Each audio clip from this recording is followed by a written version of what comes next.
이런 사람이 있습니다. 당연히 성공할 수밖에 없는 사람.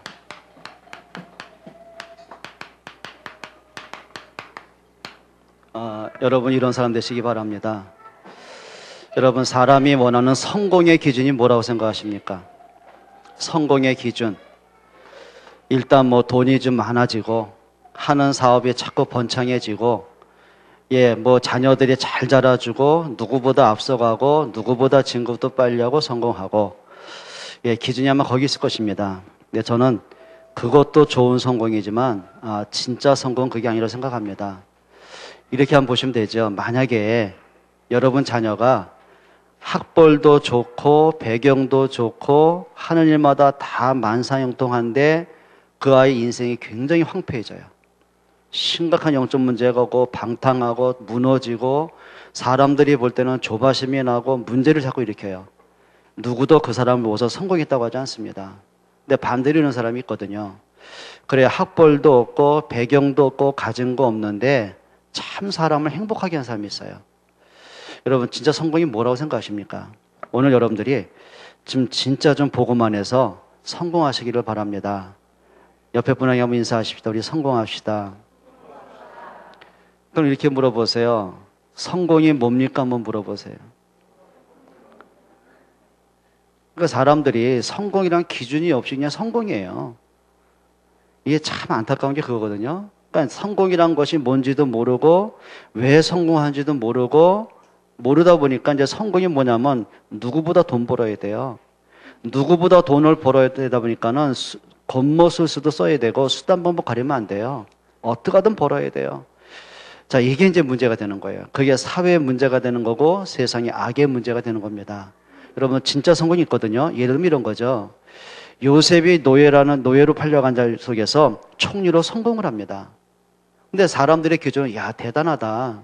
어떻게 노예로 팔려온 저 사람이 저렇게 총리까지 됐지? 누가 저 사람을 도와줬지? 그 정도잖아요. 요셉은 그렇게 안 봤어요. 총리가 되고 나서 보니까 더 큰 일이 있었어요. 요셉 때문에 애굽이 살고 요셉 때문에 가족과 민족이 살고 요셉 때문에 세계가 살아요. 그러면 요셉을 아는 모든 사람들은 야, 저 사람은 화려하게 성공했다 그렇게 안 봤어요. 진짜 저 사람은 성공한 게 마땅하다. 저 사람이 저렇게 총리의 자리에 안 올라갔더라면 이 나라 이 민족 어떻게 되었을까? 저게 하나님의 역사구나. 그걸 보여주는 사람이 있거든요. 그게 진짜 성공이에요. 여러분 대통령이 되면은 성공한 겁니까? 그렇지 않습니다. 그 사람이 진짜 대통령 됐을 때 나라가 안정이 돼야 돼요. 국민이 봤을 때 그냥 인기가 높아진 게 아니라 우리가 저 사람을 대통령 안 뽑았으면 어떻게 뻔했을까? 야, 이게 하나님의 역사다. 이런 사람이 있거든요. 근데 대통령 당선된 다음에 시간이 지나면서부터 왜 저 사람을 찍었을까? 또 이런 사람이 있잖아요. 그건 성공 아니거든요. 그러니까 진짜 성공은 뭐냐면 성공한 이후에가 진짜 문제 되는 거예요. 맞죠? 자, 그러면 첫 번째입니다. 진짜 성공할 수밖에 없는 사람이 누구냔 말인 거예요. 복음을 가지고 인생의 모든 답을 가진 사람들이 있습니다. 요 사람들이에요. 여러분 두 가지 원리는 절대 놓치면 안 돼요. 하나님 앞에서 창조의 원리는 절대 잃어버리면 안 돼요. 그게 무슨 얘기죠? 자, 하나님이 천재를 창조할 때 보면 원리가 있어요. 그냥 아무렇게나 만드시지 않거든요. 창조의 원리는 간단한 겁니다. 생명의 원리인데 이렇게 보시면 됩니다. 물고기는 반드시 물에 있어야 살게 돼 있어요. 그게 하나님의 창조의 원리고 생명의 법칙이에요. 그래 하나님이 나무를 만드시고는 반드시 그 뿌리를 흙에 심게 하셨어요. 나무 뿌리가 흙에서 뽑히는 그 순간 나무는 죽게 돼 있는 거예요. 그게 창조의 원리고 그게 생명의 원리예요. 그래 하나님이 새를 만드시고는 반드시 공중을 날게 하셨어요. 자, 아무리 제왕인 독수리라 할지라도요 날지 못하면 죽음의 문제 오는 거예요. 자, 그러면 더 큰 게 있죠. 하나님이 사람을 만드시고는 그래 에덴 동산을 선물하셨어요. 모든 것을 다스리고 정복하는 축복을 다 주셨어요. 그런데 인간이 원하는 그 축복, 인간이 그렇게 원하는 행복, 인간이 원하는 그 참된 성공이 언제 아세요? 하나님을 만날 때 오는 거예요. 그게 창조의 원리입니다. 그런데 아담과 하와가 사단에게 속아요. 그래서 선악과를 따먹어요. 하나님을 떠납니다. 하나님을 떠난 그 자체가 뭐죠? 그게 영적 사망의 문제가 온 거예요. 그래서 성경은 말하거든요. 모든 사람이 죄를 범하였음에 하나님의 영광에 이르지 못하더니. 근데 그 죄의 결과가 뭐죠? 인간에게는 사망이에요. 이건 단순하게 육신의 죽음을 얘기하는 게 아니에요. 인간은 태어나면서부터 운명에 묶여 태어나요. 인간은 태어나면서부터 원죄에 묶여 태어나요. 사단에게 종속이 되고 있어요. 아무리 그 사람이 인격이 있고 실력이 있고 능력이 있고 배경이 있고 세상 사람들이 부러워하는 성공을 했다 할지라도 그 사람의 신분은 영적 사망이에요. 예수님의 요한복음 8장 44절에 이렇게 말씀하셨어요. 너희는 너희 아비 마귀에게서 났다. 그 말은 뭐죠? 신분이 그래요. 우리 모든 사람의 배경이 지옥 배경이고 운명이고 사단의 종속이에요. 그걸 운명이라고 하는 거예요. 자, 사람은 이 운명을 절대 바꿀 수가 없어요. 그렇죠? 그 이상하죠? 그렇게 많이 배웠는데 정신적인 문제는 해결이 안 돼요. 그렇게 많이 갖고 있는데 가정에 오는 재앙을 막을 길이 없어요. 사람이 누가 봐도 착하게 살고 있는데 마음의 행복과 평안과 운명은 바꿀 수가 없는 거예요. 부모가 자녀를 위해서 진짜 헌신하고 사랑하고 모든 걸 다 아이한테 퍼붓는데 자녀의 방황은 부모가 돕고 막을 길이 없는 거예요. 어떡할 겁니까? 이 운명을 누가 바꾸겠냔 말이에요. 자, 사람이 살다 보니까 견뎌가지고 이 문제 해결되겠습니까? 과연 정치와 경제와 이런 지식을 가지고 사람의 운명을 바꾸겠습니까? 사람의 인격과 실력 갖고 사단을 꺾겠습니까? 그래, 내가 아무리 열심히 산다고 해서 가문에 흐르는 저주와 재앙을 해결할 수 있겠습니까? 바꿀 수가 없는 거예요. 그래서 하나님이 두 번째 원리를 주셨습니다. 그게 뭐죠? 복음의 원리를 주셨어요. 복음의 원리가 있다니까요. 그게 뭐냐면 우리가 성경에서 하나님은 끊임없이 약속을 하셨어요. 창세기부터 요한계시록까지. 예수님이 오시기 전에는 성경을 구약이라고 하잖아요. 옛 약속입니다. 예수님이 오신 이후에 쓴 성경은 신약이라고 하죠. 새로운 약속입니다. 그럼 성경에서 하나님은 하나를 얘기하는 거예요. 그래서 성경에는 역사가 나오고 많은 인물이 나오고 사건이 나오고 기적들이 나옵니다. 근데 하나님은 그걸 강조하는 게 아니에요. 하나님은 한 가지를 강조하시는 거예요. 뭘 강조하셨어요? 예수가 그리스도로 이 땅에 오신다는 거예요. 그래서 요한복음 20장 31절에 성경이 말씀하죠. 이 성경을 기록한 하나의 목적이 있다. 오직 이것을 기록한 목적은 예수께서 그리스도이심을 믿고 영생을 얻게 하려 함이니라. 그게 성경의 원리고 복음의 원리가 되는 거예요. 자, 그러면 예수님은 이 땅에 오셨어요. 그래, 선한 일을 하셨고 굶주린 자에게 먹이기도 하셨어요. 그래요, 사람들 소외당한 사람은 품기도 하셨어요. 사람들이 돌로 쳐 죽이려는 가늠하다 잡힌 여자를 그를 용서한 정도가 아니에요. 그에게 새로운 인생의 시작을 주셨어요. 그래, 병든 자를 고치셨어요. 그래, 불의한 사람을 책망도 하셨어요. 예수님이 그것 때문에 오신 게 아니에요. 예수님은 한 가지 때문에 오신 거예요. 뭐 하셨어요? 그리스도의 일을 하려고 오신 거예요. 그러면 그리스도가 뭐냐는 거예요. 우리가 잘 알잖아요. 그리스도란 직분에는 세 가지 직분이 있어요. 그게 뭐죠? 첫째는 선지자, 그리고 제사장, 그리고 왕. 요 세 가지 직분을 합친 것을 그리스도라고 하는 거예요. 그럼 구약의 선지자는 역할이 뭐였어요? 하나님을 떠나서 우상을 섬기고 방황하는 사람들에게 네가 그렇게 가면 안 된다. 하나님께로 돌아와야 된다. 우상을 버리고 하나님께 돌아와라. 복음을 말하는 사람은 선지자였어요. 자, 근데 예수님은 하나의 종교를 말하는 선지자가 아닙니다. 그분이 뭐였어요? 참 선지자로 이 땅에 오신 거예요. 그래야 모든 사람이 하나님을 떠난 문제가 왔잖아요. 물고기가 물을 떠나면 반드시 죽게 돼 있어요. 물을 떠난 물고기가 사는 길은 하나밖에 없습니다. 물속에 다시 들어와야 되는 거예요. 뿌리가 뽑힌 나무가 사는 길은 하나밖에 없어요. 뿌리 뽑힌 나무에다가 물을 주고 거름을 줘서 더 빨리 썩고 벌레 생겨요. 살리는 길 하나입니다. 흙에 심어주는 겁니다. 마찬가지입니다. 하나님을 떠난 사람에게 평안이 없어요. 뭘로 해결하겠습니까? 영적 사망이 온 사람한테 인격이 있은들, 돈이 있은들, 명예가 진짜 행복하겠습니까? 그렇지 않은 거예요.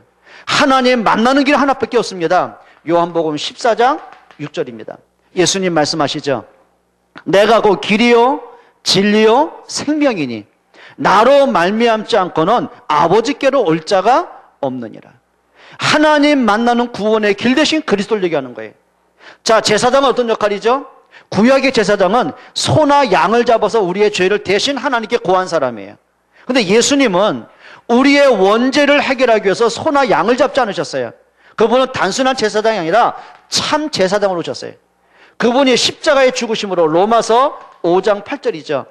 우리가 아직 죄인 되었을 때에 그리스도께서 십자가의 죽으심으로 하나님이 우리에 대한 자기 사랑을 확증하셨느니라.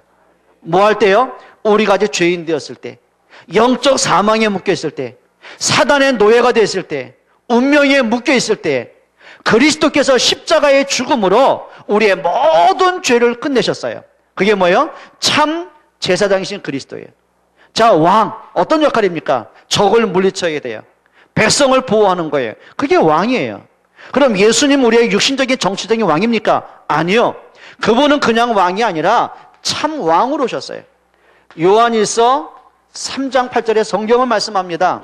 하나님의 아들 그리스도가 오신 것은 마귀의 일을 멸하려 함이니라.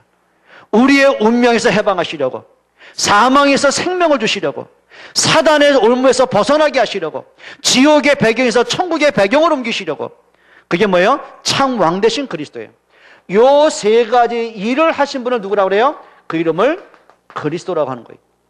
그럼 우리가 구원받았다, 우리가 하나님의 자녀가 됐다, 기도응답을 받는다, 뭘로 받겠냔 말이에요. 교회를 몇 년 동안 다녀야만 예수 믿겠습니까? 그럼 모태신앙을 구원받고 오늘 처음 믿은 사람 아직 구원받을 자격이 없습니까? 그게 아닙니다.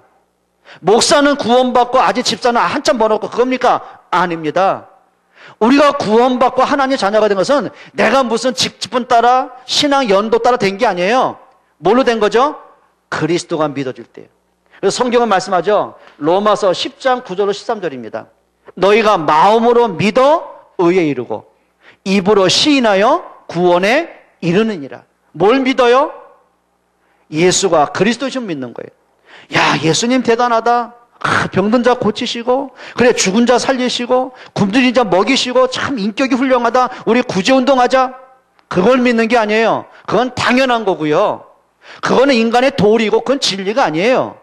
예수를 믿던 안 믿던, 기독교든 불교든 어느 종교든 간에 얘 약한 사람 돕고 그거는 당연한 도리잖아요. 그럼 예수님이 그 도리 때문에 오신 분이 아니란 말이에요. 만약에 우리가 죄 문제 해결하고 우리가 구원받는 길이 착하게 살면 된다, 예수님이 십자가 죽을 필요가 없어요. 착하게 살면 되는데요. 그런데 예수님이 이 땅에 오셔서 착한 일 때문에 오신 게 아니라니까요. 그리스도의 일을 하려고 오신 거예요. 뭐가 믿어지는 거예요? 예수님이 나의 그리스도가 되심이, 나를 위해 이 땅에 오셨고 나를 대신해서 십자가에 죽으심으로 내가 죄사함 받았고 3일 만에 부활하신 그리스도 때문에 내가 생명 없고 하나님의 자녀가 되었고, 그분이 2000년 전에 끝난 분이 아니라 지금도 살아서 나와 함께하는 것, 이게 마음으로 믿어질 때요. 그게 의가 되는 거예요. 여러분, 그게 구원의 기준이고 그게 생명의 축복이 되는 거예요. 자, 그러면 적어도 이렇게 되셔야 됩니다. 여러분, 이제는 막연하게 그래 예수는 그리스도고 내가 예수 믿고 그게 아니고요, 하셔야 돼요. 여러분이 예수가 그리스도라는 것으로 인생의 완전한 답을 찾으셔야 돼요. 그래야 사람은 누구나가 과거가 있잖아요. 많은 아픔도 있었고 많은 상처도 있었고 마음의 분노도 있었고 현재 문제 때문에 막 마음이 조급하기도 하고 불신앙이 들 때도 있고 흔들릴 때도 있고 약할 때도 있잖아요. 미래에 대한 우리가 예측 못한 많은 문제들이 있잖아요. 우리가 과거와 현재와 미래를 보면서 그리스도로 답을 찾는 거예요. 그건 맞아요. 자, 모세가 80년 동안 인생 방황을 하잖아요. 그런데 하나님이 말씀하신 피 언약, 그리스도의 십자가의 언약 하나로 자기 인생의 답을 찾은 거예요. 내가 왜 80년 동안 방황을 했는지, 내가 왜 80년 이렇게 지쳐 살아왔는지, 내가 미래를 예측할 수 없을 만큼 왜 내가 두려움에 빠졌는지 답이 나와지는 거예요. 복음 잃어버렸어요. 모세는 분명히 모태신앙이에요. 레위 지파예요. 그런데 그렇게 피 언약을 보고 번제물, 희생제물 수도 없이 받는데 하나의 종교 의식으로 받지, 그 피 언약을 제사를 통해서 그리스도의 십자가 능력 한 번도 깨달은 적이 없어요. 그냥 구약 종교였어요. 바뀌었어요. 복음으로 인생의 답을 찾았어요. 자기 민족이 왜 430년간 노예가 되는지 늘 가슴 치며 안타깝게 하고 어떻게 하면 내 민족 해방시킬까? 거기에 대한 막 안타까움이 있었지. 왜 우리 민족이 애굽에 놓여야 됐냐? 이유는 이거잖아요. 요셉 이후에 언약 잃어버렸어요. 전도와 선교, 세계복음한 비전 잃어버렸어요. 그냥 풍요로우니까, 먹고 살만하니까, 배부르고 등 따시니까 말씀 잃어버렸어요. 뭐 굳이 하나님 믿지 않아도 충분히 살 수 있어요. 그래, 굳이 하나님만 찾지 않아도 애굽에는 수많은 종교와 문화가 있어요. 그게 인생 실패 시작입니다. 원래 인간은 하나님 떠나서는 살 수가 없는 거예요. 여러분, 우리 엄마 품에 안기는 아이들 있잖아요. 저 어린 아이들이 엄마 품 떠나서 살겠습니까? 쟤들은요, 혹시 여러분이 저 아이를 집에 데려가 보세요. 한번 하룻밤만 재워보세요. 밤새도록 울 겁니다. 그렇죠? 밤새도록 운다니까요. 그 울음이 언제 끝난지 아세요? 엄마 품에 퍽 안길 때 그래요. 여러분, 그게 사람의 생명의 원리라니까요. 자, 그러면 사람에게 진짜 답 찾아내야 됩니다. 단순히 여러분들이 교회 열심히 다니고 뭐 봉사, 그거 차원은 얘기하지 마세요. 정말 나에게 예수님이 나에게 주인 되신 게 맞냐는 거예요. 베드로가 이걸 고백한 겁니다. 주는 그리스도시요. 여러분에게 진짜 그리스도가 주가 되시기를 바랍니다. 그리스도가 나의 그리스도가 되시길 바랍니다. 그냥 답답할 때, 힘들 때, 뭔가 문제 올 때 막 겨우 찾아가지고 뭔가 빨리 문제 해결해 주길 바라는 내가 필요한 그리스도가 아니라, 내가 모태신앙이고 기독교 집안이니까 내가 옛날부터 교회 다녔으니까 찾는 그리스도가 아니라, 그래, 진짜 그분이 나의 그리스도가 맞다. 답 찾아내셔야 돼요. 여러분이 찾아내시기 바랍니다. 다니엘은 사자굴에 문제가 올 때, 진짜 복음이 맞구나.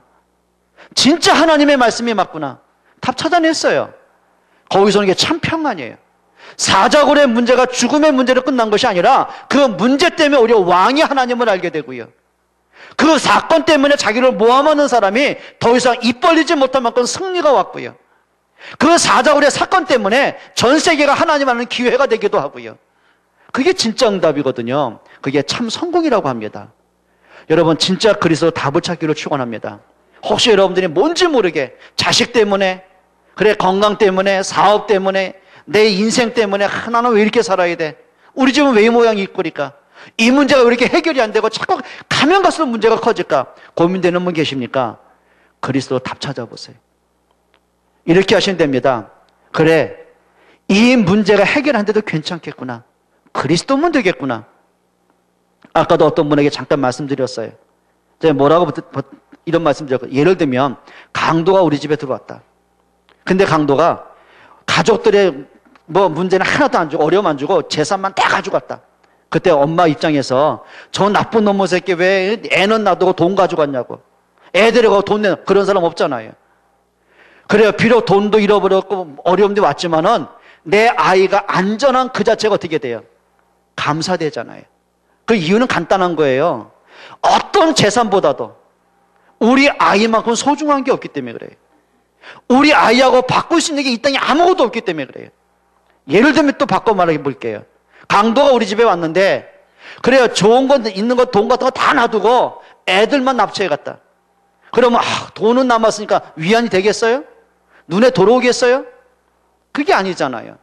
사람이요, 진짜 뭐에 가치를 두냐에 따라서 그 사람의 생각이 바뀌는 거예요. 여러분, 진짜 좀 복음의 가치 확인하시기 바랍니다. 그냥 내가 힘들 때 찾고 아쉬울 때 찾는 그런 복음이 아니라, 그런 그리스도가 아니고 하나님이 아니라, 그래, 어떤 것보다 복음보다 소중한 거 없다. 찬송가는 이렇게 말합니다. 찬송가 작사 고백을 하잖아요. 주 예수보다 더 귀한 것은 없네. 여러분 진짜 고백 되십니까?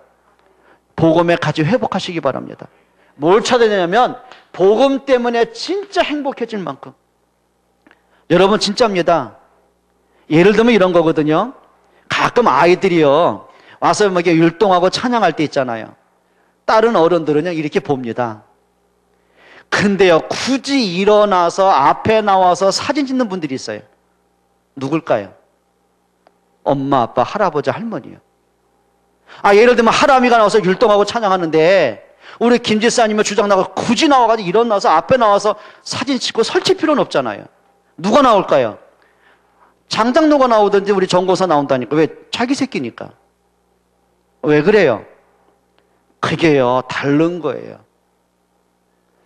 아니, 내 친구들 보니까 이게 벌써 할배가 돼가지고요. 전화했더니, 존댓말 써라. 아유, 참나, 웃겨가지고. 왜 그랬더니, 손주 안 나본 인간하고는 대화가 안 된다, 이러는 거 있죠. 그러나, 우리 손주 많다? 교회만 해도 벌써 10명 있다 했더니, 그런 손주 말고 친손주 얘기하는 거예요. 근데요, 이 친구가요, 자기 손주 얘기할 때는요, 벌써 표정이 달라요. 억양이 달라요. 표현이 달라요. 길 가다가 애들 윈도에 보면 이렇게 예쁜 옷 있잖아요. 야, 저거 이쁘겠다. 옛날엔 관심도 없고 지 옷만 관심이 있던 사람이요, 애들 옷 보니까 그거 입히고 싶어가지고. 생각이 다른 거예요. 뭐예요? 생각하면 행복해지는 거예요. 기뻐지는 거예요. 뭔가 막 주고 싶은 거예요. 여러분, 옆에 사람들 물어보세요. 그리스도 생각하면 행복하냐고 물어보세요. 이렇게 물어보세요. 1,000,000원 생기는 거하고 예배하는 거하고 어떤 게 행복하냐고 물어보세요. 우리 지금 김 장로가 본사에서 연락이 왔어. 야, 너 오늘 어디 출장 가면 1,000,000원 보너스 줄게. 그럼 와서 예배할래요? 출장 갈래요? 아, 얘기해봐. 1,000,000원 벌써 헌금한다고? 이게 또 글로 가냐? 이게 아까운 거. 다시 말해봐. 이게 하나도 안 맞네. 주야. 이리 나와봐. 솔직한 거 아니겠어요? 우리 심지사님 여쭤봅시다. 상대 회사에서 지금 10억짜리 계약을 체결한대요. 근데 해필이면 11시야, 주일날. 어디로 갈래요? 물어보는 내가 미친놈이죠? 여러분, 사람이요, 갔다 안 갔다 그걸 얘기하는 게 아닙니다. 그만큼 마음속에 우리가 예수 그리스도 나하고 관계없이 살아오는 거예요. 이제는 회복해야 돼요.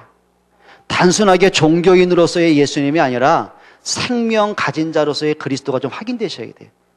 오늘부터 합시다. 복음 없는 생명 없는 종교 생활 하지 말고요, 생명 가진 복음 택하세요. 정말 부탁드립니다. 여러분 하셔야 됩니다. 복음이 그리스도가 인생의 모든 것이구나. 진짜입니다. 그리스도를 생각할수록 내가 어쩌다 예수를 믿게 됐을까? 내가 만약에 그리스도 없이 살았으면 어떻게 됐을까? 참 감사하다. 그때 나오는 게 있습니다. 진짜 행복, 진정한 감사가 이 속에 다 있습니다. 여러분 하셔야 돼요. 여러분 과거를 생각하면서 복음으로 답을 다 찾아보세요. 옛날에 복음 없이 볼 때는요, 내가 하필 이런 집안에 태어났을까? 하필 내가 저런 부모 밑에 태어났을까? 하필이면 우리 집은 왜 그럴까? 우리 자식은 왜 저럴까? 우리 남편은, 우리 여자는 왜 저럴까? 우리 그러고 살아왔잖아요. 답 찾아내셔야 됩니다. 한번 따라 합시다. 복음으로 답을 찾자. 여러분 진짜 좀 그리하시기를 축원합니다. 진짜 복음으로 답을 찾은 사람이 예배하는 거하고 종교인이 예배하는 건 차이가 달라요. 두 번째입니다. 여러분 삶에 진짜 내용을 가진 이런 사람이 되셨으면 좋겠어요. 그걸 다른 말로 말하면 그릇을 가진 사람이에요. 저는 이렇게 생각합니다. 저도 부모지만 부모는 누구나 될 수 있잖아요. 근데 준비된 부모는 그리 많지 않더라고요. 여러분 부모 역할을 학원에서 배우겠습니까? 어제도 어떤 분하고 이런 얘기를 했어요. 그분이 상처를 얘기하더라고요. 자기는 어릴 때 엄마로부터 단 한 번도 사랑한다, 아이고 귀여운 내 새끼, 그리고 엄마 품에 이렇게 한 번도 안겨본 적이 없대요. 그냥 쌀쌀 맞고 냉정하고 차갑고, 뭐 좋은 거 있으면 자식 생각 안 하고 자기 입만 생각하고, 자기 여행 가고 자기 옷은 사도 애들은 관심 없고, 그런 사람은 의외로 많더라니까요. 그래서 이분이 하는 얘기입니다. 나는 나중에 엄마 되면 절대로 저렇게 안 살 거야. 근데 문제는 자기 딴에는 자식한테 한다고 했는데 어느 날 보니까 자기도 자기 엄마랑 똑같이 아이한테 행동한 게 보여지는 거예요. 왜 그런 것 같아요? 이분은 단 한 번도 사랑받아본 경험이 없는 거예요. 사랑한다는 말을 들어본 적도 없고 사랑한다는 고백을 해본 적도 없는 거예요. 그냥 마음속에 늘 응어리지고 그게 상처가 되고 막 열등감이 되고 세상 비관되고 부모 원망하고 그것만 꽉 찬 거예요. 근데 자기도 모르게 그게 인격이 돼버린 거예요. 그게 성격이 돼버린 거예요. 그러니까 자기도 모르게 말을 툭툭 던지는데 차갑게 냉정하게 모질게 나가는 거예요. 그러니까 어느 날 보니까 자기 자식들도요, 엄마를 자꾸 피하고 사람 눈치를 보더래요. 그러니까 그랬대요. 왜 너는 사람 눈치 보냐고 다그쳤대요. 근데 보니까 자기한테 상처가 된 거예요. 여러분, 이게 무슨 얘기예요? 사랑을 받지 못하고 보니까는요, 사랑하는 법을 모르는 거예요. 여러분, 이제는 우리가 많이 바꿔야 됩니다. 부모라는 것은 애를 낳기 때문에 부모인데 부모 역할은 아무나 못하겠더라고요. 그 역할 한다는 게 뭐예요? 그게 그릇이라는 거예요. 좀 죄송합니다. 제가 목사한테 때로는 내가 목사 맞나 할 때가 참 많이 있어요. 그 말은 뭐냐면 내가 진짜 그릇 키워야 되겠다. 내가 진짜 그릇 키워야 되겠다. 저는 그게 진짜 기도 제목이에요. 여러분, 장로도요 마찬가지예요. 우리가 중자도 마찬가지예요. 여러분이 그릇을 자꾸 키워가야 돼요. 그게 안 되면요, 그게 나한테 부담이 되는 거예요. 내가 왜 일을 맡아가지고 왜 내가 나만 해야 돼? 그게 부담되고 눌리는 거예요. 그게 시험이 되고 그게 사단의 올무가 돼버리는 거예요. 자, 근데요, 그릇이 되어 있는 사람이 있어요. 여러분, 대통령도 그렇고 국무위원들, 국회의원들, 모든 정치인들 뭐가 돼야 돼요? 이게 돼야 되는 거예요. 기도해 주셔야 돼요. 여러분, 돈도요, 그릇이 준비된 사람이 돈 벌어야 그거 가치 있게 쓰는 거거든요. 그런데 그릇 준비한 사람, 인격이 준비한 사람이 돈을 벌잖아요. 그 돈 갖고 어떻게 돼요? 사람을 죽이는 거예요. 그래, 세상은 돈이면 다야 이렇게 돼버리거든요.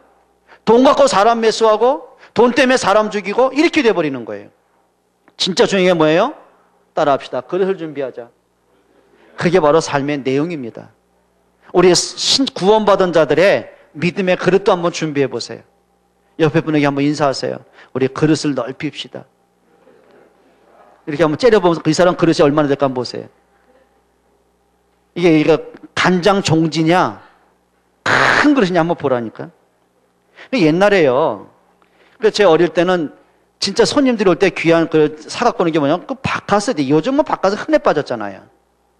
근데요, 그게 얼마나 달짝지근하니까 옛날에 우리 먹을 게 별로 없으니까. 근데 맛있는데 아버님이 이거는 애들 먹으면 안 좋대나? 당신만 드시더라고. 그래서 제가요, 하도 먹고 싶어가지고, 그래서 제가 하나 이렇게 슬쩍 갖고 나왔잖아요. 갖고 동네에 왔더니 먹기가 참 아까운 거 있잖아요. 이거 어떻게 내가 생긴 건데 이게 어떻게 한 입에 넣겠습니까? 그걸 들고 애들 노는데 갔더니요, 애들이 몰려드는 거예요. 하는 말이 한 모금만 달라는 거죠. 한 모금.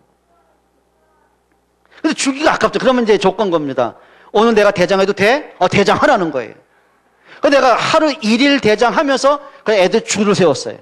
너대면 줄 세워가지고요, 이거 주면 지들이 한 입에 들어보면 어떻게 돼요? 그래서 그 바깥 뚜껑에다가 3분의 1만 따랐어요.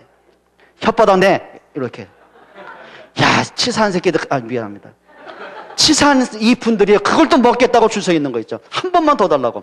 그래서 제가 1일 대장했잖아요. 소방호수로요, 물을 뿌릴 때 물 받을 수 있어요? 소방호수로 딱 뿌리는데요, 바카스는요, 찌그러지고 날아갑니다, 그거는. 소방호수가 호수로 물 뿌릴 때 그 받을 수 있는 그릇이 돼야 돼요. 이해가 돼요? 야, 이런 철학적인 얘기를 좀 이해되니? 잘 안 되지? 그게 너와 나의 수준의 차이란다. 따라합시다. 그릇을 넓히자. 참, 어떤 사람은 안타까울 때 있습니다. 저게 정말 시험 들 일일까? 막 시험 들고 삐지고 아이고. 내가 보면서 그랬구나. 그러니까 그릇이 작은 사람은 거기에 맞게끔 해주면 되잖아요. 근데 좀 안타까워요. 좀 넓히세요. 그러니까 사람이 뭐 시험 들 게 뭐 있고 삐질 게 뭐 있고 뭐 그렇게 뭐 있습니까? 나 시험 들어서 도대체 시험이 뭐예요 도대체가? 시험지 받으면 답을 잘 쓰면 되잖아요. 답이 없으니까 맨날 시험 들어요. 그래서 뭐 교회가 왜 이렇고 사랑이 없고, 아이고 참나. 여러분 진짜입니다. 그릇 좀 넓히시기를 축원합니다. 진짜 그럼. 오늘 세 사람 마음 소개해 볼게요. 오늘 1절과 2절에 보면 베베라는 분이 나옵니다. 1절 한번 보세요. 내가 갱그레아 교회의 일꾼으로 있는 우리 자매 베베를 너에게 추천한다. 뭐였어요? 교회의 일꾼으로 있는. 아마 이 사람이요, 그 당시 교회가요, 이렇게 보면 되겠죠. 지금처럼 뭐 전화가 있습니까? 무슨 뭐 인터넷 됩니까? 안 되잖아요. 그때는 뭐냐면 바울이 예를 들면 저 로마에 뭐죠, 빌립보 있고 예루살렘에 있는데 로마 교회에 복음을 전해야 되잖아요. 뭔가 진짜 메시지를 전달해야 되잖아요. 그럼 그걸 누가 들고 가서 전달해주고, 그럼 편지를 뭐 수십 통을 한꺼번에 쓸 수 없잖아요. 그때는 이제 그게 로마서란 말이에요. 그럼 로마서를 로마 교회 누군가 받았잖아요. 그럼 성도들에게 전달하는 역할을 해야 되잖아요. 그걸 얘기하는 거예요. 복음화에서 참된 소통하는 사람. 그럼 이 당시가 이렇게 뭐 드러내놓고 막 다닐 수 있는 게 아니잖아요. 그게 쉽게 말하면 밀서인데요. 그걸 만약에 로마 정부의 군사들에게 발각이 됐다, 유대인들에게 발각이 되면 즉결 사형인데요. 그 말은 뭐냐면 그냥 교회 봉사했다 그 말이 아닙니다. 복음이 얼마나 소중한 걸 알고 나니까 생명 건 헌신을 했다는 얘기예요. 그게 베베의 모습입니다. 그리고 뭐라고 그랬어요? 여러 사람과 나의 뭐가 됐다고요? 보호자가 되었다. 여러분, 보호자는 뭘 얘기합니까? 내가 희생해서라도 감싸주고 지켜주고 그 사람을 보호해주는 거예요. 그래, 교회 성도들을, 연약한 사람 있잖아요. 새가족들이 있잖아요. 믿음이 흔들리는 사람도 있잖아요. 병든 사람도 있고 삶에 지친 사람 있잖아요. 그들을 보호해 주는 거예요. 그들 정말 눈물로 기도해주고, 그를 정말 사랑으로 품어주고, 그 사람이 일어날 수 있도록, 그 사람이 힘을 얻을 수 있도록. 그 다음에 교회 전도자가 오자, 바울이 오잖아요. 그러면 바울에서 진짜 힘이 되어주고 배경이 되어주고, 이런 사람이 있습니다. 진짜 배경되는 사람. 여러분, 이런 그릇되기를 축원합니다. 정말입니다. 우리가 겨우 그냥 나 하나 신앙생활에게 건사하고, 어느 교회 화장실에 이런 문구가 써 있었어요. 그런 교회들 많거든요. 오늘도 혼자 오셨습니까? 그 말은 뭐냐면 전도 없이 했냐 그 말이거든. 오늘도 혼자 오셨습니까? 당신이 무관심하는 사이에 한 영혼이 죽어가면서 이게 쓴 거예요. 그러니까 이 사람이 화장실에 앉아 서 있다가 나 혼자 오기도 힘들었다. 그런 사람 많습니다. 그냥 지쳐서 오긴 와야 되겠고 안 오자니 그렇고 앉아있는데 그냥 맥없이 그냥 예배 끝나기만 바라고 가는 사람도 있고요. 좀 뭔가 좀 결단력 있는 사람은 에이 그냥 그리고 누수한 사람이 있고요. 또 교회에서 막 시험 든 사람 많거든요. 여러분, 그 사람이 진짜 살아날 수 있도록 이런 배경 될 수 있기를 축원합니다. 그러면서 바울이 이렇게 말합니다. 내가 너희를 베베를 추천한다. 근데 예전 성경이 이렇게 내가 베베를 너에게 천거한다 그랬어요. 그 천거한다는 말은 뭐냐면 이 사람에 있는 모든 법적인 책임을 내가 지겠다. 내가 보증인이 되겠다. 그만큼 바울에게서도 믿음의 사람이었어요. 진짜 이 사람이 그냥 말로만 신자가 아니라 생명 가진 신자였어요. 말로만 교회를 위해서 그리 떠든 사람이 아니라 정말 복음을 위해서 교회를 위해서라면 진짜 생명건 헌신한 사람이었어요. 그러니까 바울이 볼 때 얼마나 귀합니까? 그러니까 바울이 법적인 보증인 역할을 할 만큼 이렇게 했으면 좋겠어요. 여러분을 볼 때 렘넌트가 여러분을 보면서 저 장로님은 진짜 장로님이야. 이래 되길 바랍니다. 주장을 딱 보면서요. 우리 학생들이 저 장로님은 진짜 장로님이야. 진짜 복음 사랑하고 교회 사랑하고 렘넌트 중심 담고 나는 저 장로님처럼 내가 이런 믿음의 삶 될까? 이래 나와야 돼요. 만약에 PD가 와가지고 목사님 따질게 왜 주장로 왜 장로 세웠어요? 이러면 큰일 나는 거예요 이거. 그건 청구가 아니에요. 그거는 딱 제가 청구할 수 있을 만큼. 이해가 되십니까? 한 사람 더 소개하겠습니다. 브리스가와 그 남편 아굴라입니다. 부부죠. 자, 오늘 성경에 두 사람이 이렇게 말합니다. 3절 한번 보세요. 너희는 그리스도 예수 안에서 나의 동역자들인 브리스가와 아굴라에게 문안하라. 그들은 내 목숨을 위하여 자기들의 목까지도 내어 놓았나니 나뿐 아니라 이방인의 모든 교회도 그들에게 감사하느니라. 뭐였다고요? 보호자, 동역자가 됐어요. 그러면서 진짜 교회와 전도자로 해서 목이라도 내어놓는, 그냥 말로만이 아니라 실제 자기의 모든 축복을 가지고 경제를 가지고 마음껏 헌신하고 마음껏 도울 수 있는 헌신자가 됐어요. 그리고 뭐라고 그랬어요? 모든 교회도 그들에게 감사하느니라. 그래, 모든 그 당시에 초대교회가 브리스가 부부 때문에 많은 영향을 받고 많은 위로를 받고 많은 힘을 얻을 만큼 좀 이런 여러분 됐으면 얼마나 멋있을까요? 맞죠? 정말 그리 되길 축원합니다. 정말 아멘 되십니까? 여러분 정말 그리 하셨으면 좋겠습니다. 그리고 세 번째 사람이 있습니다. 그게 오늘 23절에 가룟입니다. 성경이 이 사람은 식주인이라고 그랬어요. 교회의 모든 전도자와 교회의 모든 필요를 마음껏 도울 수 있는 축복의 사람이에요. 적어도 이런 축복 좀 받으시기를 바랍니다. 그냥 겨우 내 집, 내 자식, 내 먹고 사는 거 거기에 우리가 집착하는 것뿐만 아니라 좀 폭넓게 여러분 때문에 좀 학생들이 막 힘을 얻고 마음껏 공부도 할 수 있고요. 여러분들의 교회가 지역을 대표하는 교회로 세워지기도 하고요. 여러분 통해서 선교사님 한 가정이 100% 진짜 경제 염려 없이 마음껏 선교할 수 있을 만큼. 아멘 안 되죠? 그리 되시기를 바랍니다. 진짜 축복받기를 바랍니다. 여러분 이렇게 하시면 됩니다. 최고의 미션을 가진 사람이 있습니다. 그 말은 뭐냐면 응답받을 이유가 있는 사람들이죠. 그러니까 미션은 뭐냐면 나에게 주신 사명을 감당할 수 있는 힘을 가진 사람이에요. 그게 미션이에요. 자, 이렇게 보면 됩니다. 아까 말씀드린 것처럼 2절에는 베베는 뭐라고 했어요? 교회와 전도자의 보호자로, 브리스가 아울라는 동역자로, 그리고 가이오는 식주인으로.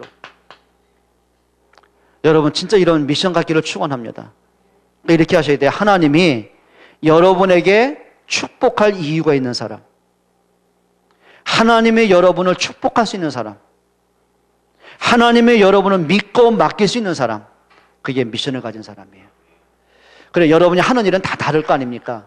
기능이 다르고 전문성이 다 다를 거 아닙니까? 그런데 우리의 추구하는 목표는 있어요. 오직 그의 나라와 그 일을 구하시기 바랍니다. 마지막 하나입니다. 영적인 분별력을 가진 사람이에요. 여러분 우리가 돈을 모으는 것도 중요하지만 돈을 잃어버리지 않는 분별도 있어야 되잖아요. 사기꾼은 주로 누구한테 붙어요? 아, 돈 있겠다 한 사람한테 붙잖아요. 근데 누가 사기당합니까?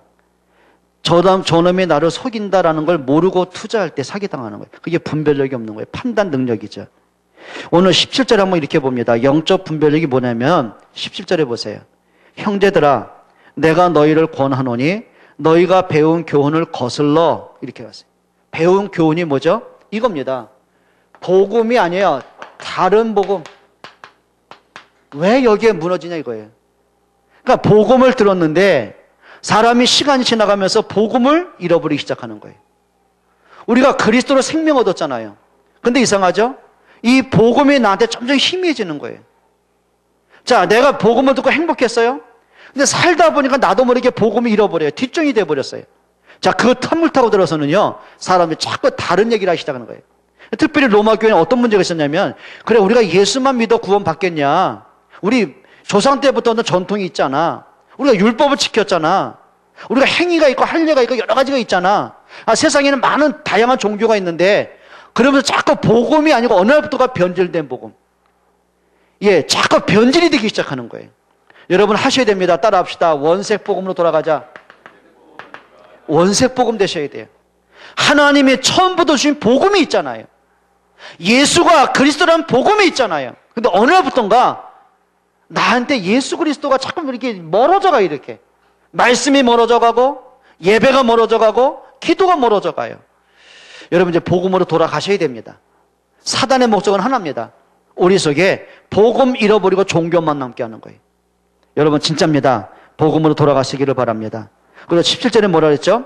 내 속에 복음을 자꾸 잃어버리면서 나오는 게 있습니다. 교회 안에 뭐가 있어요? 분쟁입니다. 그게 17절 내용 아닙니까? 다시 한번 읽어보세요. 형제들아 내가 너희를 권하노니 너희가 배운 교훈을 거슬러 뭘 일으키거나 분쟁을 일으키거나. 거기 이상하죠. 어떤 사람은 자꾸 사람을 만나기만 하면 그 사람이요 좀 차분해지면서 아, 복음이 이런 거구나. 교회가 이렇게 중요한 거구나. 예배라는 게 이렇게 중요한 거구나. 그래, 강단 말씀을 내가 이렇게 따라가는구나. 느껴지게 하는 사람이 있고요. 자꾸 만나면 자꾸 시험 들게 하는 사람이 있어요. 아, 교회가 이상하게 보이고 교회 장로가 이상하게 보이고 설교가 귀에 안 들어오고 교회를 떠나게 만들고 있어요. 그게 분쟁입니다. 여러분 이런 역할을 하지 않기를 축원합니다. 그러니까 로마 교회 안에도 이런 사람이 있단 말이에요. 그러니까 바울이 그 뭐라? 분별해라. 그러니까 사람들은요, 나하고 맞는 사람, 나하고 친한 사람, 나하고 성격이 같은 사람, 뭐 이런 사람 따라 움직이자. 그게 아니다. 진짜 복음으로 관계를 맺어라. 특별히 중자는 그렇게 하셔야 됩니다. 여러분이 입에서 나오는 말 한마디 한마디가 그 사람이 힘을 얻고 그 사람이 복음으로 돌아오고 그 사람이 말씀의 은혜 받도록 하고 예배가 회복되게 하고 교회가 소중함을 알게 하고 이런 역할을 하셔야 돼요. 맞죠? 그러면서 17절에 거치게 하는 자들을 살피고 그를 떠나라. 거치게 하는 사람. 자꾸 사람에게 상처를 주고 시험을 준 사람이 있다. 이런 사람이 있습니다. 자꾸 사람을 시험 들게 하는 사람. 여러분 이게 불행입니다. 또 보세요. 이 같은 자들은 그리스도를 뭐하지 아니하고 섬기지 아니하고 자기들의 배만 섬기는. 이 사람 특징이 있습니다. 복음을 이용하고 교회를 위해서 자기 이익을 챙긴 사람이 있습니다. 그래서 교회 안에서는요, 뭐 돈거래 한다, 무슨 뭐 내가 영어 그거 하지 마세요. 진짜 여러분들이 순수하게 하시면 됩니다. 축복은 하나님이 하시게 됩니다. 그리고 뭐라 그랬죠? 18절에 교활한 말과 아첨하는 말로 순진한 자들의 마음을 모아느니라. 예, 자꾸 이상한 말 합니다. 그리고 사람을 미혹합니다. 분별하셔야 됩니다. 그리고 뭐라 그랬죠? 너희가 선한 데는 지혜롭고 악한 데는 미련하기를 원하노라. 뭐예요? 지혜로워야 된다. 그러니까 지혜는 똑똑한 거하고 달라요. 이런 말 있죠? 뛰는 놈이, 기는 놈이 뛰는 놈 있고, 뛰는 놈 위에 누가 있어요? 나는 놈 있고, 나는 놈 위에 붙어가는 놈 있잖아요. 그 말은 뭐냐면 똑똑한 사람은요, 그 이상의 사람이 또 나를 이용한다니까요. 근데 지혜로우셔야 돼요. 똑똑한 거는 내 머리에서 나온 거예요. 근데 지혜는 뭐예요? 하나님이 깨닫게 하시는 거예요. 그게 승리하는 사람입니다. 여러분 사업을 하든 공부를 하든 지혜로운 사람 되셔야 됩니다. 그렇죠? 그리고 뭐라 했죠? 20절에 평강의 하나님께서 속히 사단을 너희 발 앞에 뭐하게 하시리라?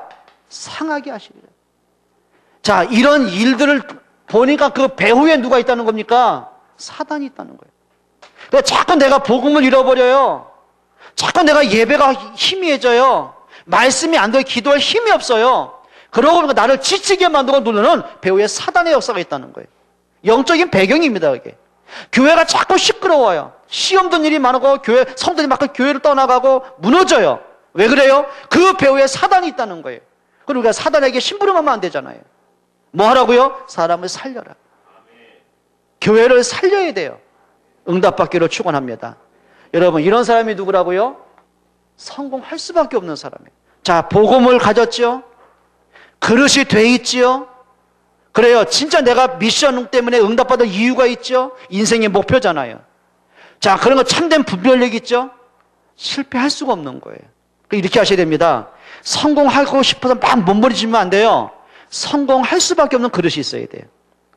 여러분이 그런 분 되시기를 바랍니다. 기도하겠습니다. 하나님께 감사를 드립니다. 오직 복음으로 돌아가기를 원합니다. 진짜 믿음의 그릇, 참 인격의 그릇, 생각이 넓어지기를 소원합니다. 우리가 보는 것, 듣는 것, 판단하는 것, 영적인 분별력이 되게 도와주옵소서. 어느 것이 복음인지, 어느 것이 하나님의 뜻인지, 어느 것이 옳은 것인지 하나님 분별할 수 있는 지혜를 허락해 주옵소서. 예수 그리스도의 이름으로 기도합니다. 아멘.